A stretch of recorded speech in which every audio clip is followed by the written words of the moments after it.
Moi, je m'appelle Madame Sen, Jacqueline Banco. Je suis de la plateforme PENOA et je suis la présidente du conseil de surveillance. Et je dirais aujourd'hui, ce que je veux partager et qui me tient à cœur, c'est plutôt par rapport aux jeunes. Parce que cette jeunesse m'empêche de dormir. M'empêche de dormir sérieusement. Parce que quand je vois que ces jeunes sont laissés à eux-mêmes, je pleure chaque jour, même si mes larmes ne sortent pas. Pourquoi? Ces jeunes, tous, on les a mis à l'école. Ils ont eu à faire le préscolaire, le primaire, le secondaire, d'autres ont eu le bac.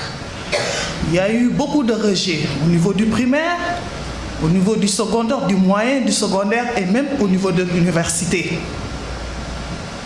Et au bilan de tout cela, on se rend compte qu'ils sont laissés à eux-mêmes pourquoi? Parce qu'il y a un problème d'employabilité de ces jeunes. Et pourtant, comme on dit chez nous, je suis chrétienne, la moisson est abondante, mais les ouvriers sont peu nombreux. Pourquoi? Parce que justement, ils n'ont pas de coach, ils n'ont pas de leaders qui sont là devant eux pour les aider. Et c'est ce qui a motivé ma venue à la PENOA.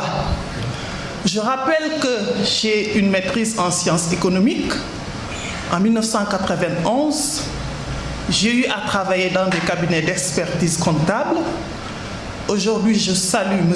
Sarr, que j'ai eu à partager un cabinet, le cabinet de Mamina Camara, que je remercie, un grand expert qui a mis beaucoup de choses dans ma tête. Et aujourd'hui, je compte partager ça avec cette jeunesse. J'ai eu à travailler, j'ai eu une expérience professionnelle en tant que gestionnaire dans une grande école, je peux dire aujourd'hui qui est devenue université, l'UCAO. J'ai eu à mettre en place le collège Hyacinthe Thiandoum, je fais partie du noyau. À un moment donné, j'ai démissionné parce que je ne touchais pas à ce que je voulais. Parce que pourquoi? Parce que je me disais, et cette jeunesse qui est là? Je faisais partie d'une cohorte de combien d'étudiants? On a eu une maîtrise. Combien n'ont pas d'emploi? Certains sont tombés dans la déchéance. Peut-être j'ai eu la chance d'avoir un père qui est militaire, qui a fait l'armée française, qui a fait l'armée sénégalaise, qui a été directeur d'école et qui m'a inculqué cet esprit de fighting, de guerrier. Et cet esprit, aujourd'hui, je veux le partager avec ces jeunes. C'est ce qui m'a motivé. J'ai démissionné de cette école, à la grande surprise de tout le monde, une école qui était en expansion, une université qu'on mettait en place. Et je suis partie travailler avec mon frère. Pourquoi mon frère? Parce que mon frère faisait partie de cette jeunesse qui était partie étudier à l'extérieur, qui au bout de 10 ans, il voulait revenir. Je lui ai dit, viens, il y a à faire ici. Tu peux travailler. Et il est venu. Et c'était mon devoir, en tant que sœur, de l'épauler. Et c'est ce qui a justifié, j'ai démissionné de ce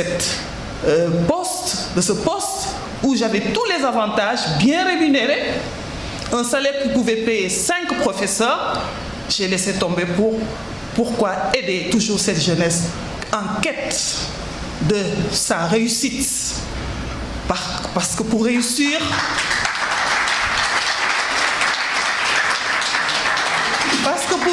comme je l'ai dit, on a besoin de coach, pas n'importe quel coach.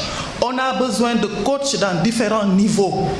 Et ça, c'est mon combat à moi, dans mon domaine. Pourquoi la PENOA? Quand j'ai travaillé avec mon frère, j'ai vu qu'il a pris son envol, qu'il s'est bien intégré dans le tissu économique, que là, maintenant, il a confiance en lui. Je l'ai laissé et c'est là où j'ai rencontré les dames de la PENOA. À l'encontre d'un événement, on cherchait un financement et j'ai vu des femmes pétillantes d'énergie qui veulent réussir. J'ai dit, mais moi je sens que je suis là, ici c'est ma place. Je vais être avec ces femmes-là. Et pourtant, j'ai reçu beaucoup d'offres d'emploi pour être dans les bureaux. Mais j'ai décliné. Et j'en passe, je fais l'économie. Aujourd'hui, j'ai fait 7 ans avec la PENOA. Et au moment où je vous parle, j'ai fait une formation en coopérative, une formation avec le ministère, le DFPO. Je salue ici Serge Malou, toujours, qui fait beaucoup de choses pour la jeunesse à travers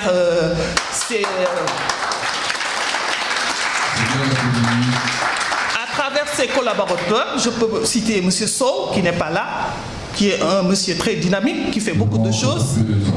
Et voilà, ce que je veux dire, là, la PENOA grâce à la PENOA et à la présidente, j'ai pu assister à une formation. Et cette formation, son rôle, c'est quoi? C'est de pouvoir mettre en place des coopératives. Mais en plus de ça, parallèlement, toujours grâce à la présidente, j'ai bénéficié aussi des formations de la PEJA. Et ces formations sur le côté pédagogique, qu'est-ce que ça permet? Ça permet aux jeunes qui sont dans les écoles de formation de pouvoir bénéficier de certaines compétences, surtout en matière d'agriculture, de transformation, parce que comme l'a si bien dit la présidente, c'est une économie circulaire. Et donc, l'agriculture aujourd'hui, qui est le thème, face au chômage des jeunes, il y a à faire, il y a plein de choses à faire. Et j'invite, ça c'est mon dernier mot, j'invite les jeunes à descendre de leur piédestal. C'est vrai d'avoir des compétences pédagogiques, c'est bien d'étudier, mais venez à la tâche. Soyez des rompus à la tâche, soyez dans l'action, parce que quoi qu'on puisse dire, la vie c'est de l'énergie, la vie ce n'est pas l'argent. Merci, je vous remercie.